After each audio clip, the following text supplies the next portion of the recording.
A few weeks ago, Tucker Carlson reported on a meeting between the president, Mark Levin, and others at the White House. Is there a leak investigation? Can you say who else was in that meeting?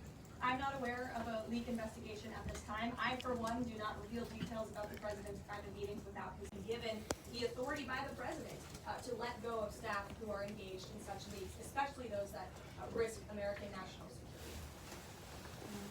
Sure. Caroline, thank you.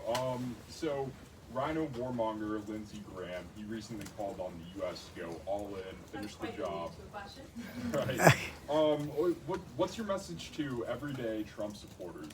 Not the Tucker Carlsons or other big names, but everyday Trump supporters, grassroots who voted for President Trump to stop the wars, rejected this in the primary, going into another war with voting against Nikki Haley, and they want to see non-U.S. involvement in this war. What's your message?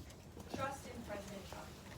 President Trump has incredible experience, and President Trump kept America and the world safe in his first term as president in implementing a peace through strength foreign policy agenda. And with respect to Iran, nobody should be surprised by the president's position that Iran absolutely cannot obtain a nuclear weapon. He's been unequivocally clear about this for decades, not just as president, not just as a presidential candidate, but also as a private citizen. In fact, I have some quotes for you. In 2011, President Trump said, America's primary goal with Iran must be to destroy its nuclear ambitions. We cannot allow this radical regime to acquire a nuclear weapon that they will either use or hand off to terrorists. In 2015, the president said the problem is that Iran poses an existential threat to Israel, our Middle Eastern allies, and the United States. And of course, the president has repeated that in his first term as president and his second term as president as well. That's why he was adamantly opposed to the giving diplomatic solution. But he's been very clear. Iran wait for 60 days when he gave them that 60-day warning without coming to the table.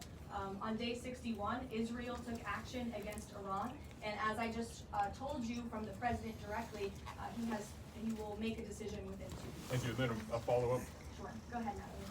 Thanks, Caroline. Can you confirm whether Dubikov has been in touch with you on Will Dubikov plan to go to Geneva tomorrow for talks? I am not tracking that on Mr. Witkoff's travel schedule, but and the Iranians, I can confirm that correspondence has continued. As you know, we were engaged with 6 rounds of negotiations with them in both indirect and direct ways. Thanks, Matt. Just to clarify the president's statement just now, when he says that he'll make a decision in the next 2 weeks, is he saying that if Iran does not come back to the negotiating table within the next 2 weeks, the president will strike? The president is saying that he will make a decision whether or not to go within the next